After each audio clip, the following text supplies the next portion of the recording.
नमस्कार, मैं हूं प्रीति सिंह और आप देख रहे हैं INN24। रुक करते हैं खबरों की तरफ। मेलघाट टाइगर रिजर्व में शामिल सोनाला वन परिक्षेत्र कार्यालय के अंतर्गत आने वाले आदिवासी बहुल क्षेत्र सतपुड़ा पर्वत श्रृंखला के अंबा बरवा अभ्यारण्य में 29 जून को जंगल सफारी के दौरान पर्यटकों ने एक बाघ को देखा।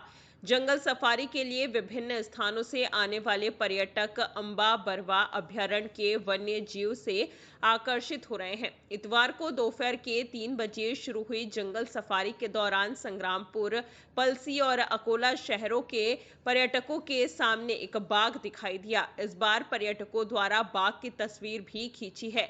पर्यटक बाघों और अन्य जंगली जानवरों को देखकर बहुत प्रसन्न हुए। अभ्यारण्य में जंगली जानवरों को देखकर पर्यटकों में उत्सुकता बढ़ गई है। सातपुड़ा पर्वत प्रकृति का उपहार होने के साथ साथ ऐतिहासिक विरासत भी संपन्न है।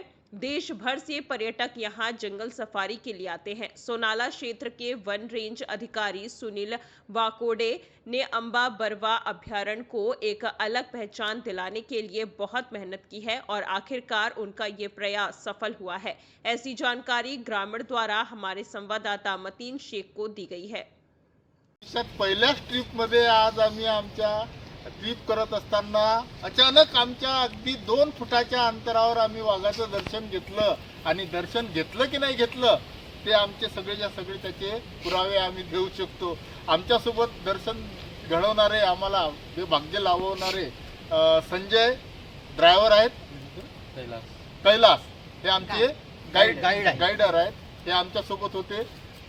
कैलास जे होते त्यांना अगदी त्यांच्या समोर दिसला तो वाघ आणि आम्हाला त्यांनी सांगितलं की वाघ आहे। थोडंसं आम्हाला लक्षातच नाही आलं की खरोखरच आहे का, कारण आज दिवसभर चर्चा हीच होती की वाघ आहेत वाघ आहेत वाघ आहेत, पण कुठंच ते मजाच्या मध्ये त्यांना अचानक दाखवल्यावर आम्ही भिलो, परंतु न भिता त्याचे फोटोशूट केले। नंतर तो थोडा वेळ थांबला आणि निघून गेला।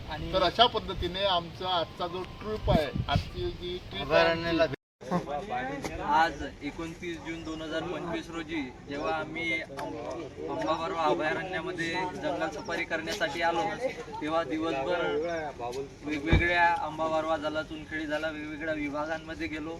तिथं जात असताना आम्हाला हरिण दिसली, त्यानंतर किंगफिशर सारखे पक्षी सुद्धा दिसले आणि पावसाच्या त्या आनंदाच्या सरींमध्ये आम्हाला एक वाघ सुद्धा दिसला आणि खूप सुंदर असा तो रस्त्याने चाललेला होता। म्हणजे पहिलीच सफारी आज असं म्हणता येईल की ती सक्सेस झाली आणि आम्हाला वाघोबाने दर्शन दिले।